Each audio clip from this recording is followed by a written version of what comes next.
Mateus 6:25. Portanto eu digo, amado, não que quem disse isso seja Jesus, e aquilo que o Jesus não disse, que o apóstolo disse, que o profeta disse, não tenha o devido valor. Mas eu tenho que ser sincero para você, quando Jesus fala alguma coisa e se é escrito, eu confesso a você que é mais fácil até você tratar isso daqui, porque, mas será que Pedro ouviu direito? Mas será que o profeta Isaías teve uma visão clara? Será que o Moisés, quando estava escrevendo o Pentateuco, será? Agora aqui não, aqui é Jesus. E aí Jesus diz assim: portanto eu digo, não se preocupem com sua própria vida, quanto ao que comer ou beber, nem com o seu próprio corpo, quanto ao que vestir. Não é a vida mais importante que a comida, e o corpo mais importante que a roupa? Observem as aves do céu. Não semeiam, nem colhem, nem armazenam em celeiros. Contudo, Pai Celestial as alimenta. Não tem vocês muito mais valor do que elas? Quem de vocês, por mais que se preocupe, pode acrescentar uma hora que seja a sua vida? Por que vocês se preocupam com roupas? Vejam como crescem os lírios do campo. Eles não trabalham, nem tecem. Contudo eu digo que nem Salomão, em todo o seu esplendor, vestiu-se como um deles. Se Deus veste assim a erva do campo, que hoje existe e amanhã é lançada no fogo, não vestirá muito mais a vocês, homens de pequena fé? Portanto, não se preocupem, dizendo: que vamos comer, que vamos beber, ou que vamos vestir? Pois os pagãos é que correm atrás dessas coisas. Mas o Pai Celestial sabe que vocês precisam delas. Busquem, pois, em primeiro lugar o reino de Deus e a sua justiça, e todas essas coisas serão acrescentadas a vocês. Portanto, não se preocupem com o amanhã, pois o amanhã trará suas próprias preocupações. Basta a cada dia o seu próprio mal. Diga amém. Uma pergunta muito doida, mas vamos lá. Quem gostaria de viver uma vida sem preocupação? Puxa vida, pensa só. Aqui, vamos aqui. Agora nós estamos só em casa. Vamos aqui. Quem está preocupado com amanhã? Amanhã, você tem que resolver um negócio amanhã. Seja sincero, levanta sua mão aí. Você tem que resolver um negócio amanhã. Levanta a mão. Ó, nós temos aqui pessoas preocupadas que têm que resolver um negócio amanhã. Eu não tenho que resolver um negócio amanhã. Eu não tenho. Amanhã, Paulo, você precisa resolver um negócio amanhã. Mas eu vou dizer uma coisa para vocês. Eu já passei uns 2 anos da minha vida preocupado com o amanhã. Isso dão 110 segundas-feiras, 110 terças, 110 quartas, 110 quintas, 110 sextas, 110 sábados, 110 domingos. Eu já passei uma vida, 2 anos preocupado, com uma preocupação do que iria acontecer. E eu li um livro que ele fala que 80% do que você se preocupou nunca vai acontecer, e que 20% do que você preocupa realmente iria acontecer, e que acaba que 5% acontece. Se você ler esse texto no dia de hoje, parece tão comum, né? Que havemos de comer ou de beber. Tem tanta coisa barata aí para você comer, tem tanta coisa barata para você beber. Só que nós estamos falando há 2000 anos atrás, numa época em que não existia viagens, joias, internet, aparelho celular, TV 4K, viagem de avião, lancha, moto, carro de luxo. O comer, não tinha geladeira, amado, não tinha geladeira. Eu não sei você, eu não fiquei. Eu acho que o máximo que eu fiquei foi um dia sem geladeira, menos de um dia. Estragá-la na noite, na tarde de um dia. No outro dia de manhã, na tarde, já estava arrumado. Então você lê isso daqui, você fala assim, nada a ver.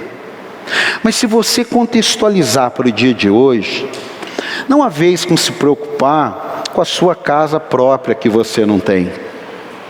Não há vez de se preocupar com aquele negócio que você não tem.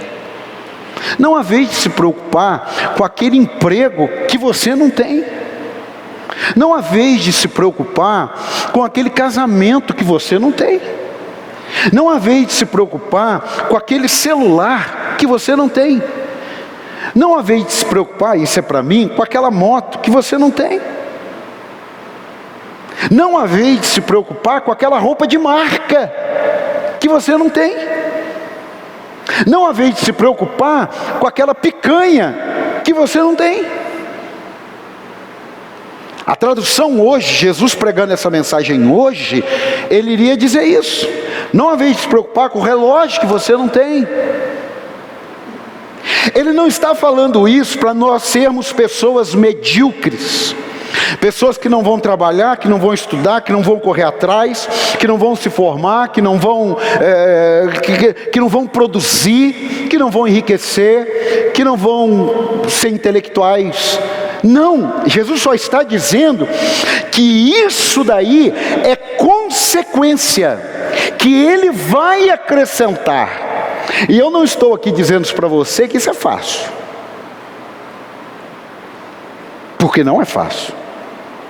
Porque nós vivemos uma pressão hoje, e essa pressão nos causa ansiedade. E é um negócio muito louco, porque o ambiente seu pode te causar pressão, mas o ambiente seu pode te tornar pior. Se você estiver num ambiente que as pessoas estão querendo estudar, você é levado a estudar. Se você estiver num ambiente que as pessoas estão falando, não quero saber de faculdade, não quero saber de nada, você é levado a não estudar. Se você está num ambiente que as pessoas não ligam se vai engordar ou não, você vai engordar. Se você está num ambiente que as pessoas, não vou comer isso tudo não, porque eu posso engordar, aquele ambiente vai manter você esbelto. Se você está num ambiente onde a sua vida espiritual não é preocupante, você vai se despreocupar com a sua vida espiritual. Eu disse para a pastora que eu vou pregar uma mensagem baseada numa conversa que eu tive com ela ontem no carro. A gente fala sobre religiosidade, mas a religiosidade a gente atribui às coisas do Espírito, às coisas de Deus. Mas engraçado, eu vou na academia 3, 4 vezes por semana, não é a religiosidade. E eu estou fazendo uma prática para o meu corpo. Eu tirei o açúcar do café, não tomo café com açúcar, não é religiosidade. Mas eu estou fazendo isso por causa da minha saúde. A outra tira a fritura, porque evita comer fritura. Ele está fazendo uma prática religiosa por corpo dele, mas aí não tem problema. Mas se nós formos ler a Bíblia, se nós falarmos, vamos ter uma campanha de oração, venha nos cultos, faz isso, para não sair de casa, isso é religiosidade, porque eu tenho meu relacionamento. Mas espera aí, por que as coisas de Deus, elas são sempre levadas para o rito negativo, e as coisas da carne são sempre levadas para as coisas positivas? Isso que nós deveríamos nos preocupar. Jesus, ele não está dizendo que nós não devemos nos preocupar com nada. Jesus, ele está estabelecendo com aquilo que nós devemos nos preocupar e com aquilo que nós não devemos nos preocupar. Você deve se preocupar com pequenas concessões na sua vida, porque nada acontece do dia para a noite. Eu devo me preocupar se eu trabalho numa repartição e de repente eu começo de muita conversinha fiada com uma mulher lá. Eu devo me preocupar. Eu devo me preocupar se algumas coisas que não faziam parte da minha vida, por causa de algumas coisas, começaram a entrar na minha vida e que não tem a ver com Deus. Se eu devo me preocupar, eu devo dar uma parada. Hoje é ceia, peraí, eu devo dar uma parada. Eu estou melhor que há um ano atrás? Eu estou mais crente do que um ano atrás? Eu estou mais envolvido com Deus do que há um ano atrás. Eu entrei nessa pandemia e eu saí dessa pandemia como? Eu estou mais preocupado com o quê? Eu estou mais preocupado com o quê? É com o que eu tenho de comer, o que eu tenho de vestir? Ou eu estou preocupado que eu passei essa pandemia e não busquei mais a Deus? Eu passei essa pandemia e não li a Bíblia. Até li nos primeiros 3 dias. Porque tem coisas que a gente tem que se preocupar. Quer ver? Eu anotei aqui, ó. Você quer ver o que a gente tem que se preocupar? Pequenas concessões, modelos de influência. Talvez você tinha um nível de influência. Hoje eu conversava com um pastor e eu falei, é muito perigoso a mesa. Porque dependendo da mesa que você está, você vai ser influenciado por uma coisa. Dependendo da mesa que você está, você vai ser influenciado por outra coisa. A mesa é muito perigosa. A gente deve se preocupar. E por isso que o salmista diz, cuidado para você não se assentar. Isso aí você deve se preocupar. Você está se assentando muito. Isso aí é um negócio que a gente deve se preocupar. Nós também devemos nos preocupar com acordos que têm a finalidade de facilitação. Nós estamos vendo aí o desafio na política. Por quê? Por causa de acordos. E qual é o sentido da coisa? Muitas vezes é para facilitar. Eu não estou dizendo ignorância, não. Eu não estou polarizando. Eu estou fazendo você entender que tem coisas que você deve se preocupar. Não viver preocupado. Mas a palavra bíblica para isso é vigiar. E vigiar torna você uma pessoa, sim, com um nível de preocupação. Isso daqui não é para você chutar o pau da barraca e falar assim, não precisa me preocupar não, o pastor pregou lá, cara, você quer saber, eu não preciso me preocupar com mais nada. Rapaz, ó, o pastor pregou uma mensagem lá, viu, Marquinhos? Não vamos preocupar com mais nada, irmão, não precisa trabalhar mais porque o pastor pregou, ó, nós não temos mais que comer nem que beber, nós vamos viver essa vida agora. Não é isso. Jesus está estabelecendo algumas prioridades. E essas prioridades, elas são coisas que nós devemos vigiar. E às vezes nós nos preocupamos mais com aquilo que agrada a nossa carne em fazer, do que aquilo que agrada o Espírito em fazer.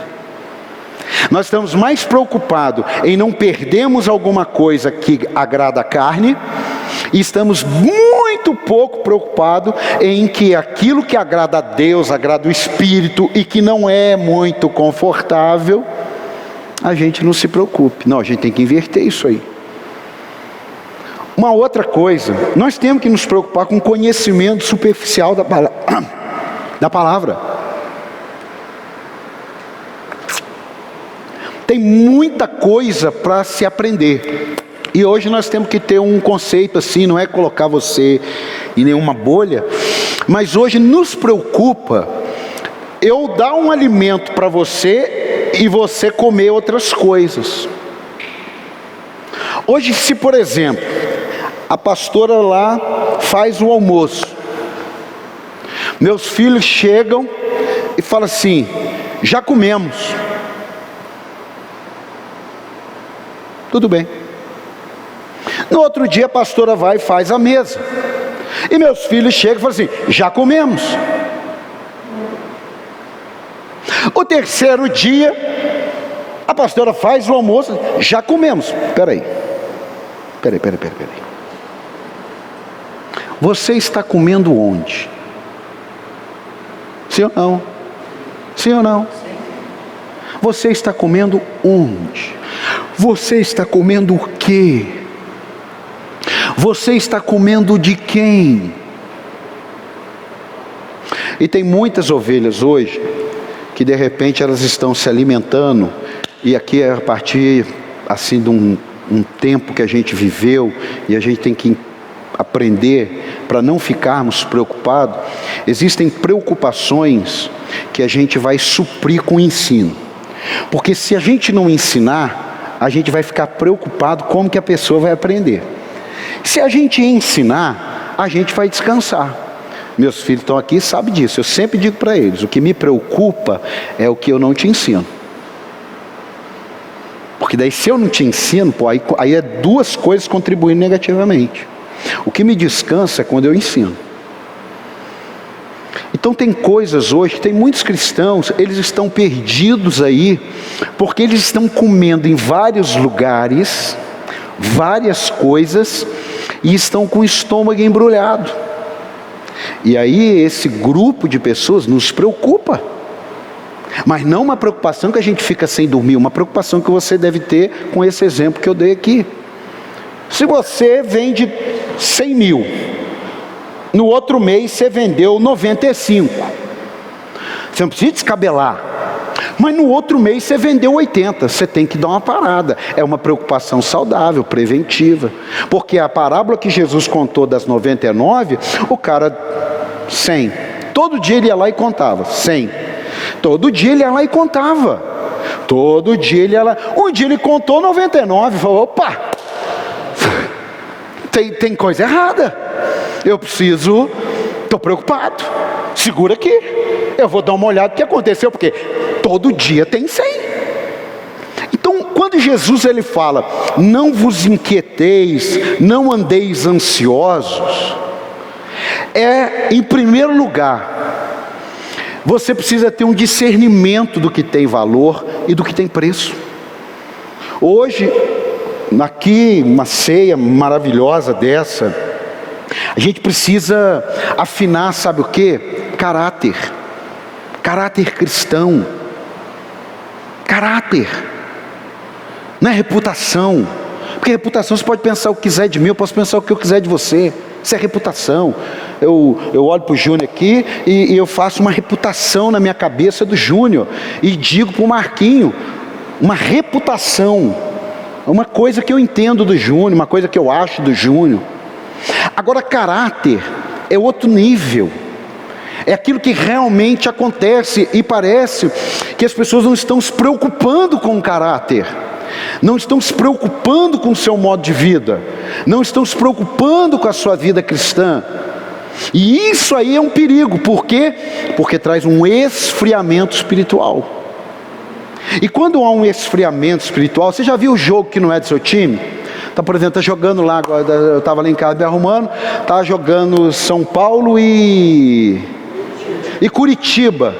Irmão, eu estava me arrumando, eu estava lá passando perfume, colocando relógio, e vendo se ficava legal, e ajeitando e tal, gol. Aí o cara tá no VAR, eu nem aí, irmão, anulou o gol, eu nem aí.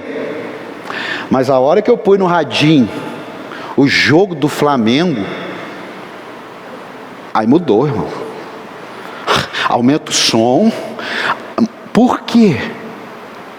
Porque aquilo tem importância para mim. Se a igreja não tiver importância para você, se os pastores não tiverem importância para você, se os projetos da igreja não tiverem importância para você, você está precisando alinhar valor e preço. Você está precisando se preocupar. Porque o problema não é uma vida sem preocupações, alienada, não, é uma vida, sim, preocupada com Deus em primeiro lugar. Deus é primeiro lugar na minha vida. Eu tenho que me preocupar quando eu vou fazer um negócio, Deus é o primeiro lugar na minha vida. Eu tenho que me preocupar quando eu vou falar com alguém, Deus é o primeiro lugar na minha vida. Por quê? Porque eu só vou acrescentar se eu for primeiro na sua vida. Eu não aceito ser segundo na sua vida, eu só ocupo o primeiro lugar. Você podia dar um aplauso a ele? Eu só ocupo o primeiro. A gente precisa entender, olha aqui, ó, não é a vida mais importante, não é o corpo mais importante. Jesus está estabelecendo prioridade.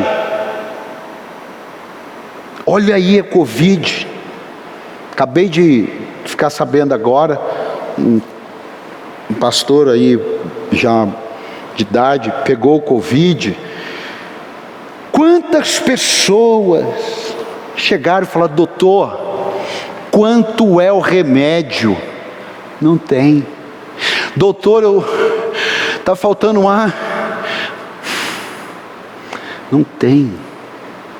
Aí agora Deus está falando, o corpo não é mais importante que a roupinha de marca? O corpo não é mais importante que os sapatênis de marca?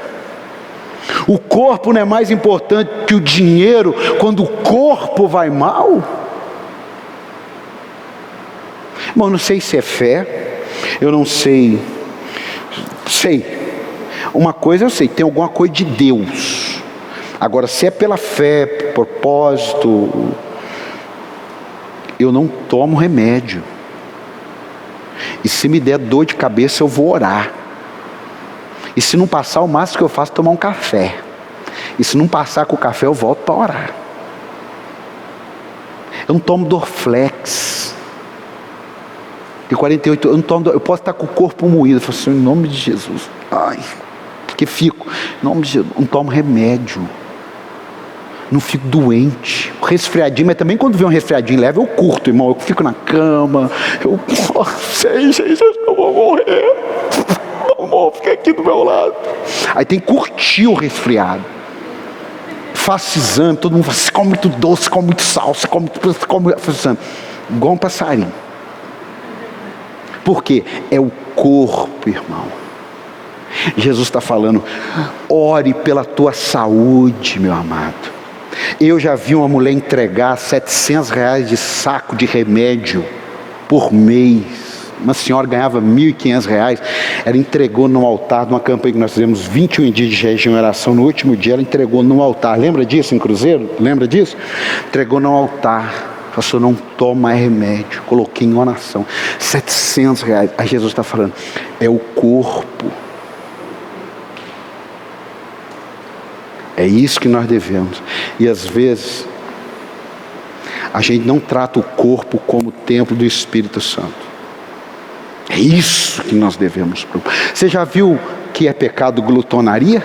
Sim ou não? Mas você não ouve falar. Por isso está aumentando o índice de obesidade. Por que o americano é obeso? Nunca parou para pensar? Porque foram se esfriando espiritualmente. Por que o europeu vive o maior índice de suicídio? Foi se esfriando na fé. Por que não acaba o nível de corrupção? Porque nós não podemos ficar felizes só porque tem um presidente que tem um bom discurso para o evangélico. Não. Nós temos que às vezes ficar preocupados. Por que tem lá uma bancada evangélica e que tem ainda gente que não consegue alinhar nada lá e são evangélicos? Porque deixaram Deus de ser primeiro, irmão. Uma pessoa que Deus é primeiro na vida dela não consegue adulterar, não consegue pecar, não consegue roubar, não consegue ter o caráter definhado, não consegue. Mas não é porque alguém manda, é porque ele é uma nova criatura. Eu não consigo. Se você quer saber, eu vou pecar hoje, eu vou pecar. Eu não consigo. Como é que eu vou pecar?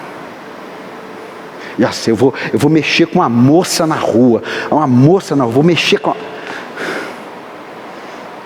não consigo. Não é porque eu não quero. É porque Deus é primeiro lugar. Há uma diferença. Se Deus for o primeiro lugar na sua vida, você não é superficial na palavra. Como você não é superficial na palavra, tudo que você vai agir, a palavra te abaliza. Se a palavra te abaliza, você não está preocupado. Irmão, eu nunca vou estar preocupado de tomar uma decisão com princípios da palavra. Agora eu vou morrer preocupado se eu viver tomando decisões que não têm princípio na palavra. Para você ficar descansado, aprenda a discernir o que tem valor do que tem preço. Outra coisa, Observem as aves. Olhe os lírios. Você sabe por que tem muita gente preocupada? Porque ele não sai da bolha dele. Eu vou repetir, ele não sai da bolha dele. Eu não sei você, mas eu já vivi dentro de uma bolha. E quando você vive dentro de uma bolha, você vive preocupado. Porque você não vê que outras pessoas, é aquele caso, reclamei porque não tinha sapato e vi alguém que não tinha um pé. Se você não sair da bolha, olha aqui, põe na Bíblia, põe na tela aí, Gênesis 15, verso 1. Você quer viver uma vida despreocupada, sim ou não? Tem gente preocupada demais já. Você quer viver uma vida despreocupada? Você vai precisar discernir o que tem preço do que tem valor. Tem um corpo, tem as vestes. Peraí. Olha para você ver o que é sair da bolha. Gênesis 15, 1. Depois dessas coisas, o Senhor falou a Abrão numa visão: não tenha medo, Abrão, eu sou o teu escudo, grande será a sua recompensa. Mas Abrão perguntou ao soberano Senhor: que me darás se continuo sem filhos, e o herdeiro do que possuo é Eliezer de Damasco, tipo meu empregado? Eu vou ter que deixar tudo para o meu empregado, porque tudo que o Senhor me deu, eu não tenho para quem deixar. Sabe por que eu não tenho para quem deixar? Porque eu não tenho filho, e eu estou preocupado, porque eu estou velho. Faz 25 anos que o Senhor falou comigo. Eu até estava animado, 74 anos. Mas agora eu já estou ficando preocupado. Mas ele não estava só assim, preocupadinho não. Olha como que ele estava: tu não me deste filho algum, um servo da minha casa será o meu herdeiro, que é o Eliezer. Então o Senhor deu-lhe a seguinte resposta: seu herdeiro não será esse. Um filho gerado por você mesmo será o seu herdeiro. Levando-o para fora da tenda, disse-lhe: olha para o céu e conte as estrelas, se é que pode contá-las. E prosseguiu: assim será a sua descendência. É por isso que a psicologia quer tirar uma pessoa do quarto, porque isso daqui é um quarto. Abraão estava dentro de um quarto. Eu não sei se você já viveu isso, ficar dentro de um quarto, olhando para o teto e falando: meu Deus, aquilo ali, aquilo lá, e como é que vai ser, e como é que vai ser, e como é que vai ser, e você não consegue ver nada, porque você está vendo um teto. Abraão via lona, e ele está lá: meu Deus, aí Deus fala o que para ele? Sai desse quarto, Abraão, respira o ar puro, saia dessa bolha. Sabe por que você está preocupado, Abraão? Porque você está dentro dessa bolha, o tempo está passando, a promessa que eu te dei está fazendo você ficar preocupado. Abraão, quando eu dou uma promessa, não é para você ficar preocupado. Quando eu dou uma promessa, é para você simplesmente me obedecer, que ela vai acontecer em nome de Jesus. Dá um aplauso a ele aí, pelo amor de Deus. Olha aqui. Ô Abraão, quando eu digo para você que você será pai de nações, é porque eu já fiz. Eu não vou fazer, eu já fiz. Tá igual um dia que eu cheguei para o meu filho, ele queria comprar um aspirador de pó, que ele lavava carro, e eu fui lá na loja, comprei o aspirador de pó e entrei com a garagem e ele no carro. Ele falou: pai, juntei o dinheiro aqui, vamos lá comprar. Eu falei: não, já comprei, está no carro, mas me dá o dinheirinho aqui. Não, mas você já comprou? Aí na cabeça dele: não, você já comprou, eu não preciso pagar. Eu falei: não, você precisa pagar, eu comprei, você precisa pagar. Quando Deus te faz uma promessa, é porque já está no porta-mala do carro. Dá um aplauso aí, já está lá, já. E isso aqui é um negócio que, meu Deus, isso aqui mata a gente. Sai dessa bolha que vai impedir, Paulo, sai dessa bolha, que essa bolha está no natural. E se você sair dessa bolha, você vai entrar no sobrenatural. Irmão, você não consegue descansar no natural, porque no natural você vê com os seus olhos, mas no sobrenatural você vê pela fé. É diferente. Tem coisas que eu olho e falo assim, meu Deus. Aí eu fecho o olho. Tem um amigo meu que fala, quando eu estou mal eu fecho o olho. Por quê? Porque quando eu estou mal é porque eu estou vendo com os meus olhos naturais.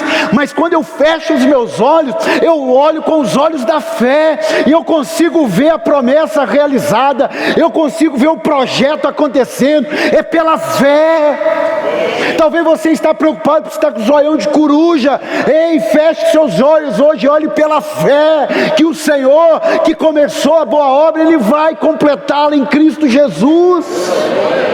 Ah, vai, irmão. Mas você está velho. Abraão estava velho.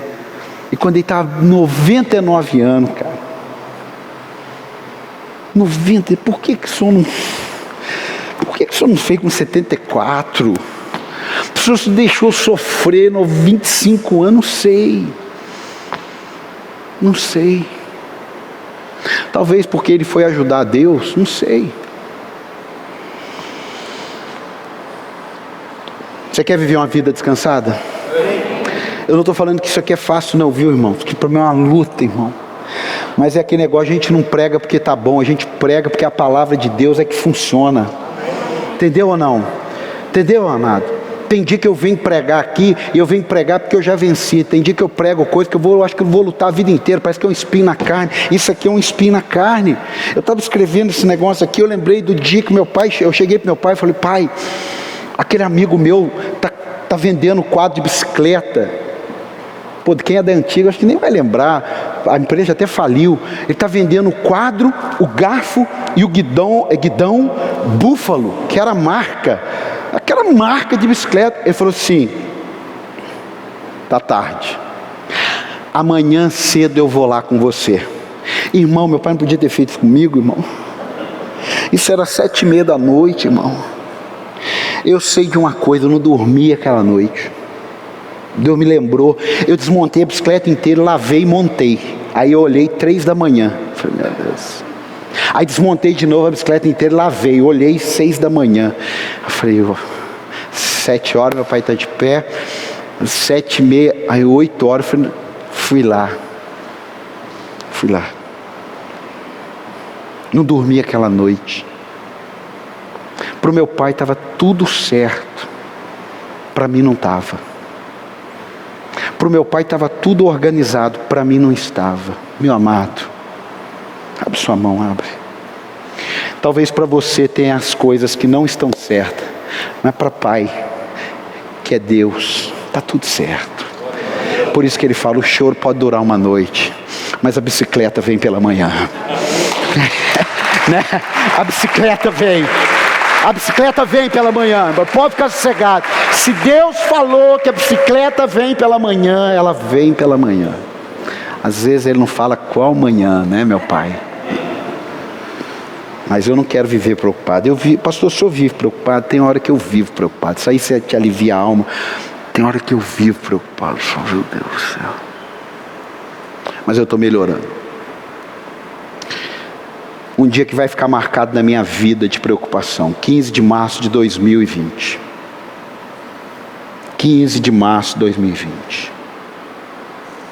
Esse dia marcou minha vida. Porque foi no dia que eu cheguei em casa, depois de um domingo como esse. Eu falei, Senhor,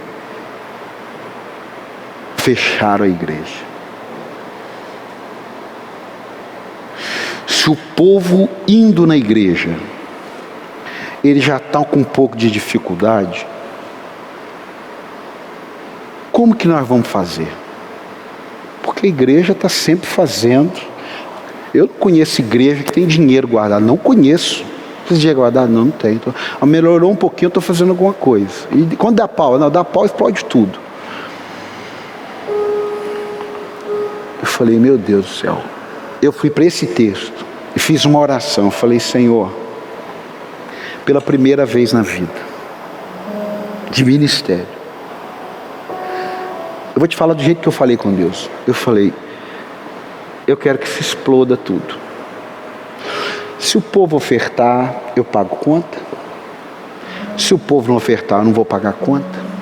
Se eu virar dívida, vai virar dívida, porque senão agora eu vou entrar naquela parte do texto que eu não vou conseguir acrescentar um côvado na minha altura, 60 centímetros, 66 centímetros, eu não vou acrescentar nenhum na minha altura. Senhor, em nome de Jesus, que o Senhor mova o coração, eu não vou me preocupar, vou ficar em casa, não vou me preocupar. Graças a Deus, tudo controlado, mas eu não vou me preocupar. Senhor, eu não vou me preocupar. Mas ainda fiquei uns 3 dias preocupado. Uns 3 dias tenso. Aí eu fui de novo para a Bíblia. Falei, Senhor, domingo agora ainda vai poder ter culto, glória a Deus. Mas em nome de... cheguei aqui domingo, não veio ninguém. Aí eu fui pela 3ª vez. Senhor, em nome de Jesus, eu não vou me preocupar. Eu estava tão sem fé que eu fiz uma pasta escrita assim: dívidas atrasadas. Eu nem tinha nada atrasado. Deus foi bom comigo, irmão. Deus não leva em conta às vezes uns projetos que a gente faz. Eu criei uma pasta e eu escrevi assim, ó, dívidas atrasadas. Está tudo pronto, é só encher agora que vai dar certo.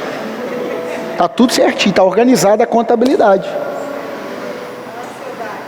Só na ansiedade, nível Fórmula 1, reta, 328 por hora. Fui de novo para a Bíblia. Irmão, Igreja de Cruzeiro e de São José. Estou te dando esse testemunho para te acalmar, que eu vou fazer uma oração aqui, porque a gente vai ter que aprender a lidar com Deus, porque não é Deus que vai aprender a lidar com a gente. Se Ele está falando para a gente confiar nele, não é para ser irresponsável.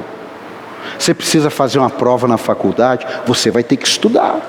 Se você é mal naquela matéria, você vai estudar mais, mas você vai descansar que você fez e que o Espírito Santo vai te ajudar. Se você está melhorando o seu trabalho, se você está melhorando sua empresa, seu ministério, você vai fazer isso, mas você vai descansar que Deus sabe a hora que vai vir o seu Isaac. Irmão, não entrou 10% da receita. Eu falei, tá vendo? Não preocupei. Pastinha de dívida agora encheu. Eu fui para a 4ª vez. Aí já com aquela carinha de choro. Sabe a carinha de choro, filho? Oh Deus, Pai, por que tu me desamparaste? Falei, Senhor, vai dar zebra. Mas eu vou confiar no Senhor. Não andeis ansiosos pelo que haveis de comer e beber. Aquela pasta, ela só existiu na gaveta, mas aquela pasta nunca existiu na vida real, porque todos compareciam, fazíamos desafios e voltamos. Porque não se preocupe com a vez de comer, nem com que a vez de beber, porque eu sei o que vocês precisam.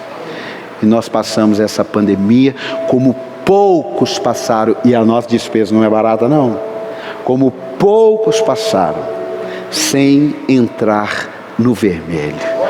Não se preocupem, se vocês andarem nos meus caminhos, eu vou tirar a água da pedra, eu vou mandar corvo vindo do céu com comida para você. Você está entendendo isso ou não?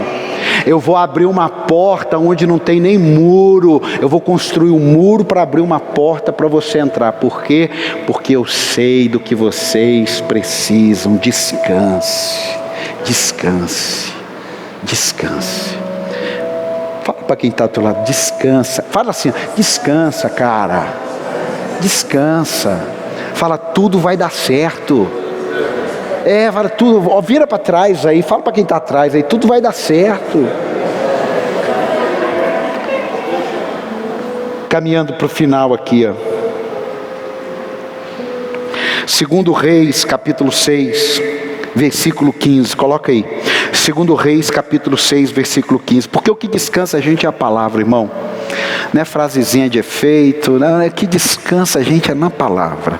A Bíblia fala que, eu não lembro quem fala, se foi Davi, se foi um salmista, que ele diga assim: eu folgo na sua palavra, eu folgo. Sabe o cara folgado? Que cara folgado? Porque de repente ele tem um irmão mais velho, ele tem um pai rico, ele tem um cara bravo na família, ele folga no ambiente. Eu não sei se é o Davi ou se é o salmista. Ele fala assim: eu folgo na sua palavra. Por quê? Porque na sua palavra eu confio. A sua palavra eu confio. Colocou aí 1 Reis, 2 Reis capítulo 6 versículo 15. Olha só para você ver o que descansa, gente. É isso aí. O servo do homem de Deus levantou-se bem cedo pela manhã, e quando saía viu que uma tropa com cavalos e carros de guerra haviam cercado a cidade. Então ele exclamou: ai, meu senhor, que faremos? O profeta respondeu: não tenha medo, aqueles que estão conosco são mais numerosos do que eles. E Eliseu orou. Olha o carinha: meu Deus, agora nós vamos morrer, está cercada a cidade. Aí o Eliseu: não temas, eu vou orar. E olha o que vai acontecer. E Eliseu orou: Senhor, abre os olhos dele, para que veja. Mas os olhos dele estavam abertos. Você está entendendo agora? Os olhos deles estavam abertos, eles viram o inimigo. Senhor, abre os olhos dele para que veja. Então o Senhor abriu os olhos do rapaz, que olhou e viu as colinas. Presta atenção, no nível daquela caixa eu vi o inimigo, só que agora eu olhei para o forro, e quando eu olhei para o forro, o que tinha no forro? Eu vi cheio de cavalos e carros de fogo ao redor de Eliseu. Nós não andamos por vista, nós andamos por fé. Aleluia! Ai! Hoje eu conversando com o pastor, eu falei: se eu olhar isso aqui que está acontecendo, vai dar pau. Mas eu olho para o autor e consumador da minha fé, não interessa. O pau está quebrando aqui embaixo. De onde me virá o socorro? Daqui não vem, é daqui, Isso descansa. Isso descansa. Em último lugar, Deus fala assim: olha o que eu fiz com as ervas do campo. E vocês não têm mais valor do que elas? Você sabe por que muitas vezes a gente se preocupa? Se sentir desvalorizado. A desvalorização traz preocupação. Você compra um carro, você paga 50 mil. Amanhã sai no jornal: quem comprou o carro tal desvalorizou. Você se preocupa ou não? Se preocupa ou não? Você compra um terreno, sonho da tua vida, você comprou o terreno, passa 6 meses, sai uma matéria que lá, que ia passar uma linha de ônibus, não vai passar mais, vai passar do lado de lá, e aquele terreno desvaloriza. A desvalorização traz preocupação. Isso aí é muito sério. A desvalorização traz preocupação. Uma mulher que ela não é valorizada traz uma preocupação para ela, ele tem outra. Um filho que não é valorizado traz uma preocupação para ele: será que eles me queriam? Um pai desvalorizado traz uma preocupação: será que eu tenho valor? Toda desvalorização, um relacionamento, uma igreja que as pessoas não valorizam, uma equipe ministerial que as pessoas não valorizam, traz preocupação. Agora inverte a cena. Você compra um terreno, paga 100 mil, 6 meses depois chega a notícia: vai passar o metrô do lado, terreno, quem pagou 50 mil vale 200 mil. Você fica preocupado? Você comprou um carro hoje, amanhã virou a política, o carro subiu 30%. Você fica preocupado? Meu Deus, o carro subiu. Meu Deus. Tem gente que está preocupada assim. Ele acorda de manhã e fala: amor, quase não dormi essa noite. O que foi, bem? Ai, amor, hoje é o dia da gente fechar aquela viagem, é para a Europa ou para os Estados Unidos. Ai, estou tão preocupado. Preocupação boa, né? É ou não é? E aí, amor? Ai. Outra preocupação, você acorda e fala assim: amor, quase não dormi essa noite. Eu estou entre aquele jogo de sofá que você viu e aquele outro que eu vi na internet. Ah, perdi o sono, era 3 da manhã, eu acordei preocupado. Qual que eu vou comprar? Não é uma preocupação boa? Igual tá a casa da bicicleta. Agora, se você não se valorizar, não cobre de ninguém valor. Se você não se ama, não cobra amor de ninguém. Jesus está falando: pelo amor de Deus, vocês não estão vendo essas ervas aí? Nem Salomão, que vocês falam que ele foi rico, que ele foi e foi mesmo, ele não tinha essa roupa de marca que você... Ele não tinha. Então Jesus está falando: se valorize. Se é uma mulher, se valorize. Se é um homem, se valorize. Eu não estou falando narcisismo não, ok? Narcisista. Fui ler sobre isso, porque todo mundo fala assim: narcisista. A gente fala, né? Ah, ele é muito narcisista. Mas tem hora que tem gente que fala isso, não sabe o que é. Ele acha legal a palavra e ele fala assim: você é narcisista. Pensa que vem do nazista, que vem do Hitler. Não, é um rei que olhou o reflexo na água dele e ele se apaixonou por ele. Uma coisa doentia. Então é isso daí. Eu não estou falando isso. Jesus não está falando isso. Jesus está falando isso aqui, ó. Coloca aí 1 Pedro capítulo 2. 1 Pedro capítulo 2. 1 Pedro capítulo 2. Quando você estiver assim com a moral baixa, você vai lá em 1 Pedro capítulo 2. 1 Pedro capítulo 2, versículo 9. Vocês, porém, ele está dizendo assim: vocês são diferentes.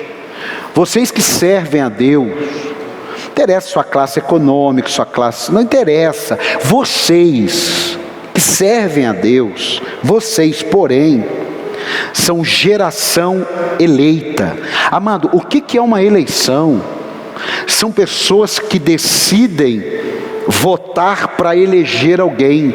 Então Deus votou em mim, é um voto só. Não foste vós que me escolheste, eu vos escolhi a vós. É isso daqui. Eu votei em você e você com o meu voto está eleito. Você é uma geração eleita. Você é um sacerdócio real. A palavra sacerdote aqui alcançou todos os filhos de Deus. A palavra sacerdote no Velho Testamento era para um indivíduo. Ele é o sacerdote aqui. Agora o Novo Testamento está dizendo: vocês são do sacerdócio real, é do meu reino. Cada um de vocês é um sacerdote, na sua casa, no seu trabalho, na igreja, no prédio que você mora, nas férias que você vai, no trabalho. Você é um sacerdote ali. Você representa Deus ali. Você representa o reino de Deus. Então, meu amado, valorize você em nome de Jesus. Dá um aplauso aí, ó. Valorize. Para aí, não. Vocês são uma nação santa. A palavra santo significa separado. Por isso que não dá para misturar, irmão. Você pode estar vivendo uma vida misturada, é um problema teu, mas não busque avalização para isso que você quer, porque não tem. Você é uma nação santa, você é uma nação separada. Você é um povo exclusivo de Deus. Deus não vai dividir você com o diabo. Sabe aquelas mulheres que perdem o valor, que ela prefere ficar como amante do que perder o caso, sabe? Tem homem assim também, mas é mais, infelizmente, é mulher. Por quê? Porque ela não se valoriza. Ela passa 20 anos como amante, sabendo que no Natal ela está sozinha. Por quê? Porque ela é amante. Você sabe disso. Povo exclusivo. Agora tem um motivo para isso: para anunciar as grandezas daquele que o chamou das trevas para a sua maravilhosa luz. Antes vocês nem sequer eram povo, mas agora são povo de Deus, não haviam recebido misericórdia, mas agora a receberam. Valorize, se valorize, valorize a Deus, valorize as causas de Deus, valorize a igreja que Deus te plantou. A igreja não é no virtual, não. Nós não somos uma moeda virtual, nós somos uma moeda real. A fé é a moeda que rege o reino de Deus. Quem está entendendo, diga amém. A igreja não é feita de um mundo virtual, a igreja é feita de um mundo real. Você faz parte da igreja. Quem está aqui para dar um glória aí? Estou menosprezando o online, não. Só que eu estou dizendo que o online é um instrumento e não a igreja. Amém? 17 horas teve o culto online, para quem não pôde estar, para quem é do norte, do sul, do leste, oeste. Não vamos perder para o lírio. Fala para quem está ao teu lado, não vai perder para o lírio, não. Escute, pastor, tudo isso aí, resume para mim. Como que eu vivo tudo isso sem me preocupar? O próprio texto é autoexplicativo. Se você buscar essas coisas, Deus vai ficar em segundo plano. Por isso que nenhum trabalho, nunca, nenhuma realização, nunca, pode concordar ou discordar, você me prova na Bíblia, nada que tire Deus de primeiro lugar na tua vida, veio da parte de Deus. Nada. Você vai viver preocupado e fazendo oraçãozinha quando tiver o pau quebrando. Deus não vai te dar alguma coisa para te tirar da presença dEle. Eu fico doido. Como que é fácil sair da presença de Deus e como é difícil estar na presença de Deus. Mas ninguém está preocupado com isso. As pessoas estão preocupadas com o que havemos de comer e com o que havemos de beber. O resto, se der, eu vou na igreja. Aí o cara passa 40 anos da vida dele, aí ele vai comprar uma casinha na praia. Agora ele aposentou, 65 anos. E aí, amado, eu não tenho visto o senhor na igreja. Ah, pastor, eu venho aqui na ceia, trago meu dízimo, dou minha oferta, mas eu estou com uma casinha na praia, a gente está fazendo um banheirinho, está pondo um azulejinho lá. Poxa, que legal, que bacana, entendi. Mas você está indo em alguma... Não, pastor, não, eu estou em procura, tem uns pedreiros mais baratos, trabalho domingo, né? E domingo a gente fica cansado. Entendi, mas você só vem domingo aqui, entendi. Cara, eu seria um covarde de não falar, ô amigo, para aí, é Deus em primeiro lugar. Ô pastor, mas olha, meu dízimo era 1.000, sabe quanto que eu estou pondo aí? 5.000. Eu sei, amado, mas antes você ajudava a gente no estacionamento, aconteceu. Ô amado, antes você ajudava a gente a servir ceia, o que aconteceu? Estou preocupado.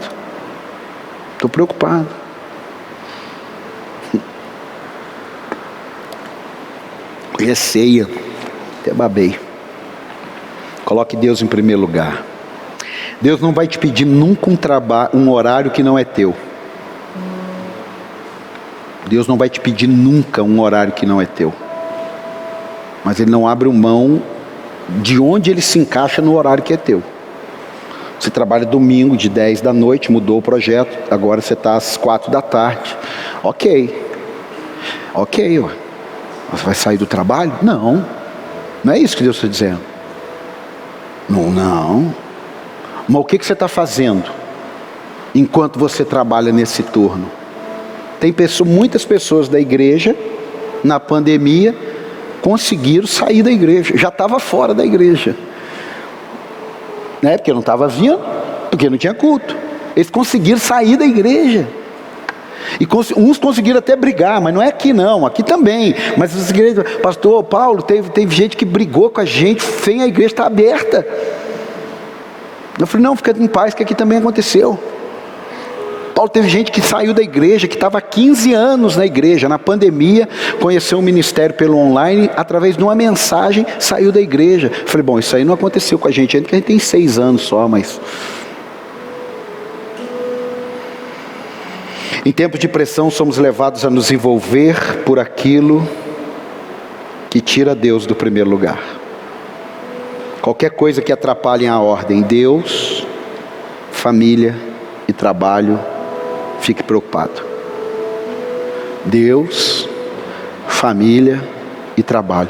Pastor, não, o senhor inverteu aí. Deus é primeiro lugar, mas o segundo lugar é o meu trabalho. Porque sem o meu trabalho, eu não cuido da minha família. Não, Deus não é incoerente. Deus sabe que tem um monte de casamento, tem um monte de adultério, tem um monte de filho revoltado por causa do trabalho do pai, com essa conversa. Não, mas é o meu trabalho, né? Meu trabalho, né? É o trabalho. Esse dia eu ouvi falar de um grande homem de Deus. Grande homem de Deus. Que está na beiradinha de perder sua família. Por quê? Ouvi dizer que o filho cansou de ser pego às 3 horas da tarde na escola, sendo que saía 12:30. Olha para você ver. Olha para você. Não estou falando empresário, não. Estou falando pastor. Estou falando pastor que por causa da igreja, o filho saía 12:30 da escola. E ele chegava 2:30, 3 horas. Oh, meu filho, me perdoe. Eu estava cuidando de um casal que estava divorciando. Oh, meu filho, me perdoe. Eu estava cuidando do empresário que estava precisando, querer se matar. Oh...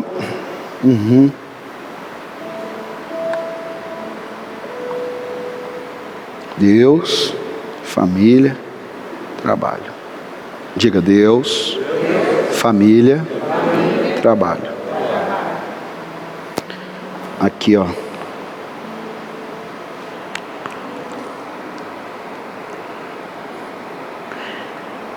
Você quer viver uma vida despreocupada? Suporte as iguarias da Babilônia, ou sua vida será governada pelo mal. Vários meninos crentes foram para a Babilônia. Só fala de um. Agora tem uma oração dele, que dá um indício. Ele fala assim, Daniel: ó Deus de meus pais. Ninguém sabe o nome dos pais de Daniel. Só tem essa frase sobre os pais de Daniel. Ó Deus de meus pais. Pronto, não fala mais nada. Pode ler o livro de Daniel para cima, para baixo, de baixo para cima. Não tem nome de pai, não tem nada. Só fala que ele fez uma oração e falou: ó Deus de meus pais. Por 2 motivos. Talvez porque ele ainda não tinha uma experiência pessoal com Deus. Primeiro motivo, tem sentido, né? Deus de Abraão, Isaac e Jacó, né? Deus de Abraão, Isaac e Jacó. Então, porque você não tem meu Deus. Você tem relacionamento que é meu Deus, gosta de fazer, é meu amigo, é meu pai, é meu filho. É o que você tem. E o segundo motivo é que ele viu, em alguns momentos da vida dele, que os pais dele suportaram pressões. Então, quando ele foi pressionado, ele falou: ó Deus dos meus pais. Porque se o Deus dos meus pais livrar os meus pais da pressão, talvez por negar a fé ao ser cativo, se você negar sua fé a esse Deus que ninguém conhece, você vai viver. Ele falou: não, eu sirvo a um único Deus. Puf, morreu. Aí ele falou: o quê? Meu pai morreu por esse Deus. Então, peraí. Pais e mães, não quero colocar uma responsabilidade sobre você, eu quero aliviar você. Se você anda com Deus, se você faz os seus propósitos com Deus, se você caminha na luz, eu sei que você não é responsável pela escolha dos seus filhos, mas contribua para a escolha deles, que eles possam orar: ó Deus, nem que não seja pelo dele, porque ainda não tem uma experiência, mas que, ó Deus de meus pais. É a única frase que você encontra. Não é fácil, mas você quer viver despreocupado? Quando sua vida está alinhada com Deus, 7 coisas te acompanharão. Eu não vou pregar sobre elas, mas eu vou falar. A primeira coisa que vai te acompanhar é prosperidade. Nós já falamos aqui. Prosperidade não tem a ver com riqueza. Riqueza é riqueza. Prosperidade é prosperidade.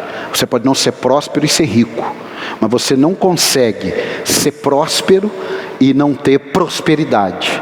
Você consegue ser próspero e não ter riqueza, mas você consegue ser rico e não ter prosperidade. Número 2 é paz. Paz. Paz. Número 3 é discernimento. Se você anda com Deus, o discernimento, ele faz você enxergar aquilo que ninguém está enxergando. Ele faz você ver aquilo que ninguém está vendo. Você anda com Deus, porque é bíblico. Ele fala, eu não faria nada sem revelar aos meus servos. Por isso que Jesus falou, vocês eram servos e não sabiam o que eu fazia. Agora vocês são meus amigos. Então, por vocês serem meus amigos, eu vou falar para vocês o que eu faço. 4, propósito. Você não consegue ser um andarilho andando com Deus. Você tem um propósito. Buscar em primeiro lugar a sua justiça, o reino de Deus, a sua justiça. Por quê? Para que vocês levem as grandezas de Deus. 5, cura. Amado, eu descobri uma coisa. Que talvez, uma ferida na alma possa atrapalhar a presença de Deus na sua vida. Mas uma ferida no corpo nunca vai atrapalhar você de Deus na sua vida. Porque a do corpo a gente está mais pronto, a da alma a gente não está. 5, presença. Pastor, mas não é meio pleonasmo? Não. Porque tem gente que ele anda com Deus pelas vitórias. É o que está em Êxodo 33. Pode ir. Você quer emprego? Você quer sua casinha de praia? Você quer sua motinha? Você quer casar? Vai, casa, irmão, vai. Vazare. Não vou não. Você está trocando coisas pela minha presença. Jesus, ele deixou claro no ministério dele, ó, eu não tenho onde reclinar a cabeça, hein? Eu não tenho onde reclinar a cabeça. Quer me seguir, me segue. Onde eu comer, vocês comem. Onde eu dormir, vocês dormem. Como é que começa um ministério desse? O cara tem que ser crente, irmão. E abra sua mão assim. 7º e último lugar.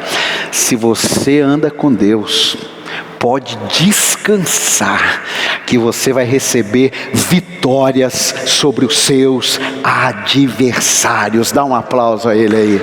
Aleluia. Ah, não tem como, irmão. Não tem como. Não tem como. Para terminar, faça a sua parte. Você também tem que descansar, mas tem que fazer a sua parte. Eu vi um post hoje de um menino da igreja lá de Cruzeiro. Está escrito assim: isso, fica dormindo até meio-dia, fica fumando maconha, fica curtindo a vida e espera que a sua moto vai chegar. Aí tem um entendimento. Você tem que fazer a sua parte. E hoje nós vivemos um período que parece que fazer a parte é anular a graça. Falei para minha esposa, as pessoas hoje têm que ficar muito atenta. Se ela quer ser curada ou se ela não quer sentir dor. Eu vou repetir e a gente vai orar. O pessoal da ceia para preparar aí. Se ela quer ser curada ou se ela não quer sentir dor. Pastor, qual é a diferença? A diferença é o seguinte: quem já teve dor de dente? E ela foi de madrugada. Parece que tem um demônio, né? Que ele só age na dor de dente, nunca às 10 da manhã. Eu nunca tive dor de dente às 10 da manhã. Eu nunca tive dor de ouvido às 10 da manhã. Dor de ouvido, dor de dente era 3 da manhã, com frio, com chuva, com tempestade. Então tem ali. Se você for no dentista, ele consegue passar um remedinho passou a dor. Passou a dor. Legal. Não tenho dor. Doutor, obrigado. Eu vou e sigo a minha vida. O que acontece? Volta a dor. Aí eu vou lá. Doutor, voltou a doer. Aí ele vai lá, passa uma pomadinha, dura mais umas 4, 5 horinhas, eu vou embora. Talvez tenha alguns remédios hoje que a gente tem que estar muito atento, que não está transformando a gente, não está confrontando a gente, não está mexendo na ferida da gente, não está cutucando aonde deve ser cutucado, não está limpando aonde deve ser limpado. Mas o que está acontecendo? A gente vai tomando um remedinho para a dor. Então a gente vai se envolvendo com as coisas de Deus para aliviar a dor. Eu não quero uma palavra que me confronte, eu quero uma palavra que alivie minha dor. Eu não quero que ninguém exponha nada aqui. Lê João 3,16, prega o amor de Deus, que está tudo feito na cruz. Vamos orar, vamos chorar um pouco aqui. Acabou essa 1h30 de culto, a gente vai embora. Lá para segunda-feira de tarde, a gente está cheio de mazela na alma, já está com vontade de pecar, já está com vontade de voltar para as drogas, já está com vontade de ligar para a amante, já está com vontade de voltar para a pornografia. Por quê? Porque ele recebeu um momento ali e ele viu que não tem problema e que eu não devo me preocupar com essas coisas, porque Jesus sabe da minha fraqueza. Aí ele volta no outro domingo. E aí o que acontece? Remedinho, passa uma pomadinha, ele vai assim. Só que a vida, o diabo, o plano de Deus não respeita essa pomada. Aí vem os embates, vem os conflitos da vida. Por quê? Porque basta o mal de cada dia. Jesus não fechou a conta ali só na não andeis ansiosos. Não, ele falou, já tem o mal de cada dia. Aquele dia que você acorda e pô, que dia lindo. Teve poucos dias atrás, eu acordei num dia muito legal e um almoço legal em família e maravilhoso, e de repente eu recebo um telefonema, vamos tomar um café, e tudo lindo, e 7 horas da noite tomando um café, e 7h30 a coisa tinha virado de cabeça para baixo, trouxe um monte de preocupação, um monte de desgaste, mas o dia começou lindo, mas terminou, parece que esse dia está começando a terminar agora. O que suporta? Pomadinha? Não suporta. Você vai viver preocupado. Nessa hora o que suporta é aquela maquininha. Aquilo lá no inferno deve ter aquele barulho lá. Deve ter. E aí o bendito abençoado do dentista, não foi ele que tomou anestesia, e ele não sabe se está funcionando, ele testa. Como que ele testa? Ele pega aquela foice de Satanás e dá uma cutucada, e ele pega no nervo, e quando pega no nervo, você vê o céu abrir, e você diz, eu estou vendo o Senhor, e você olha para ele, você vê a prefiguração, tadinho, ele está ali para resolver o problema. Amado, cuidado com pomada, porque pomada vai deixar você sempre preocupado. Mas se é cárie, é canal, apodreceu a raiz, faz um implante, resolve o problema. Não é simples, mas tira a preocupação, porque esperei no Senhor com paciência, e Ele ouviu o meu clamor, e quando Ele ouviu o meu clamor, porque eu esperei nele, Ele se inclinou em meu favor. Vamos ficar de pé? Para de se preocupar, fala para mim assim, pastor, não, fala com força, irmão, fala com amor, pastor, para de se preocupar, vai viver a vida. E eu vou dizer para vocês, ovelhas de Jesus, ovelhas do meu aprisco, pare de se preocupar. vai viver a vida, mas coloque Deus em primeiro lugar. O que vai te descansar é colocar Deus em primeiro lugar. Seja sábio em lidar com aquilo que não depende de você. Agora não abra mão de mudar aquilo que depende de você. E encare um dia de cada vez. Basta o mal de cada dia. Basta o mal de cada dia. Jesus não nos chama a vivermos com uma preocupação. Por isso que é muito bom você, ou à noite, ou de manhã, uma coisa muito prática que você vai passar a fazer a partir de hoje. Só que eu vou desafiar você agora aqui. Agora, porque se você não tiver coragem de mudar na nossa presença, no secreto você não muda. Presta atenção. Eu vou desafiar você agora, porque se você tiver coragem para mudar na nossa presença, quando eu digo nossa, de Deus, da igreja, você lá no secreto, você vai ter coragem. Se você não tem o hábito de orar de manhã, ou ler a Bíblia, ou você não tem o hábito de orar de noite, e ler a Bíblia, não estou falando durante o dia, eu estou falando ou de manhã ou à noite. O que você não pode fazer é dobrar seu joelho de noite e pedir perdão, porque você atravessou o sinal vermelho, porque você brigou com o cara que te deu uma fechada, aí você confessou todos os seus pecados, aí você, dormiu. Aí de manhã você acorda e fala, Senhor, eu briguei com o cara que... Não estou te falando isso. Pastor, a partir de hoje, eu vou apresentar o meu dia. Se você não tem esse hábito, não é religiosidade, é hábito. Até o final do ano eu vou te dar sempre no domingo uma tarefa de hábito. Hábito. Pastor, eu não tenho esse hábito. Mas você, a partir de hoje, tomou uma decisão. Ou na hora de eu dormir, ou na hora que eu acordar. Não vou nem falar nos dois. Eu vou falar ou um ou outro. Já vai ser um bom hábito. Pastor, eu não tenho esse hábito e eu quero mudar hoje. Se tem alguém, levante a sua mão. Pastor, eu não tenho. Isso, vai fazer. Show de bola. Isso, vai fazer. Isso, vai fazer. Ué. Isso é prático, vai fazer. Porque quando você fizer isso, você vai ficar descansado com as lutas que aconteceram naquele dia, com as más notícias que acontecerem naquele dia.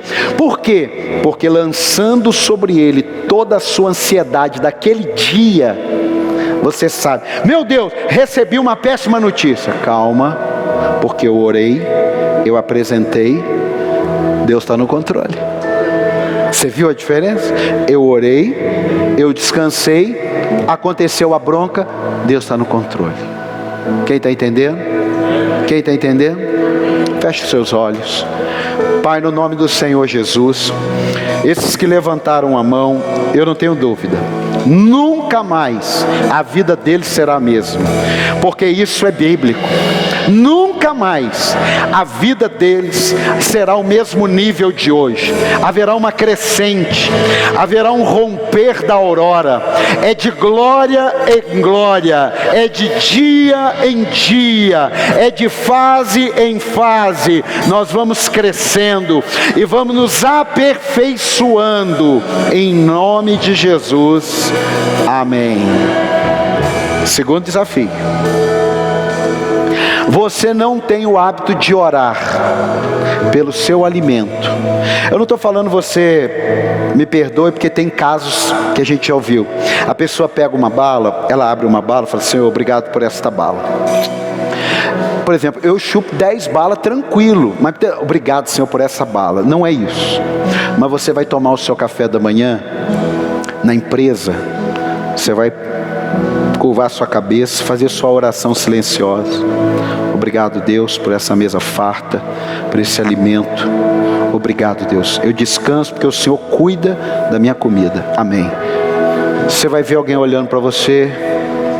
Você vai ver alguém depois chegando para você e falando, Senhor, dá um passe aí, sei lá, faz alguma coisa para mim. Aí fala, não, irmão, não tem nada de passe não.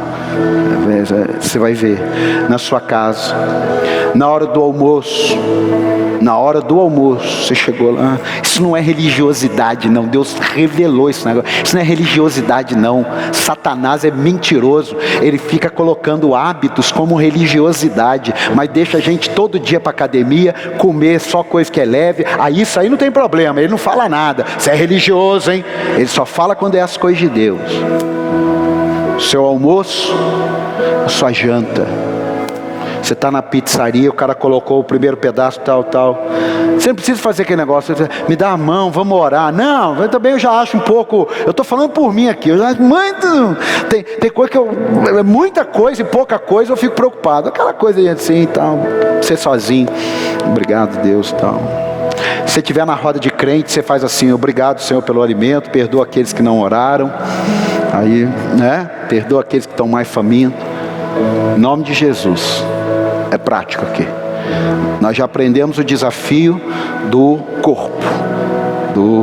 Não vos inquieteis. Agora vamos para o alimento. Não é o alimento. Você não tem o hábito de orar pelo seu alimento. Talvez porque ninguém te falou o que eu estou falando. Até uma falha nossa. Uma coisa tão simples. Ou talvez porque você tenha vergonha. Não tenha vergonha. Pode parar na mesa do restaurante. Pai, obrigado por essa mesa farta, em nome de Jesus. Amém. E vamos embora. E aí, o futebol, quanto foi? Sem problema nenhum. Pode deixar a galera falando. Não precisa falar, pessoal, silêncio que eu vou orar. Não faz essa hipocrisia não. Fica quietinho ali, obrigado Deus por esse alimento. Você vai ver. Você vai ver. Pastor, eu não tenho esse hábito. Hoje, em nome de Jesus, eu vou chegar, vou pedir meu x-salada e a minha janta. E eu vou orar pelo lanche. Se você não faz isso, você vai sair daqui hoje para fazer. Levanta sua mão. Quero orar por você. Isso. Você vai sair daqui hoje e vai ser obrigado, Deus. Obrigado, Deus, por esse x-salada. Amém. Só isso. Porque você está dando graça por aquilo que Ele está proporcionando. Isso não é religiosidade, não. Lá no refeitório, lá na faculdade, chegou com o lanche, aí galera, só um minutinho, né? Pai, obrigado. Quando tiver com os amigos em volta, fala até altinho, Pai, obrigado por essa mesa farta, obrigado pelos meus amigos, pelo nosso alimento, consagramos a Ti em nome de Jesus, amém. Vamos comer. Eu queria que você fizesse isso mesmo, não só quando está sozinho, para você ter a experiência de alguém depois falar assim, pô, minha mãe fala isso para mim, cara.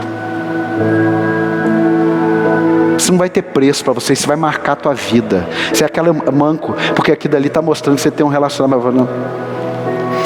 Experimenta você que está na faculdade, cara.